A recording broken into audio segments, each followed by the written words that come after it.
You don't know until you actually experience it, but you deserve better. My love language is acts of service. So when someone does something nice for me, like that will always outrank gifts or whatever else. And when it comes to dating, I believe that planning a date is a very great example of an act of service. You know, they say sometimes your love language is actually what you give to others and not so much what you receive yourself. And in my past relationships, I was planning the dates. There's one relationship specifically I would pay for everything, I would plan everything. There's one night after my corporate office job that I sprinted to the theater district and I got in line to enter to win Broadway lottery tickets for Wicked. Instead of paying hundreds of dollars, I would only have to pay $30 each, so $60 for a date night. Thought it would be fun to experience it with him, and he's never been to a Broadway show, so I was like, what a great idea for a Friday night. Won the Broadway lottery, and I told him I had planned our Friday night date night, and he threw a tantrum because that feeling of like being so excited that I planned something and like I felt like I was really doing an act of service, and to have that response, it kind of hurt my feelings, especially because like he had no alternate plan. His plan was, I want to go home and play video games and like ignore you tonight.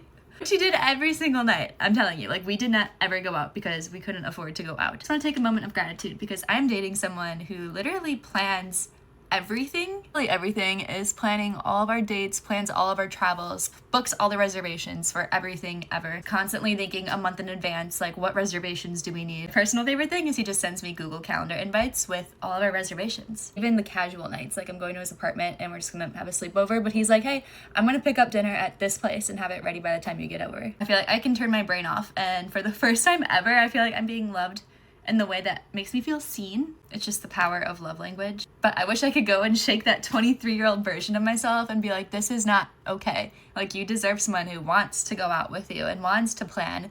And it's not even like the monetary, like we couldn't really afford to go out, but it was like thinking of ideas. Like maybe we could have had an at-home cook night or tried a new recipe together or did something free in the park. But you just don't know until you experience it. Because I remember I would tell my friends several years ago about this, and I was like, I thought it was completely normal to pay for everything.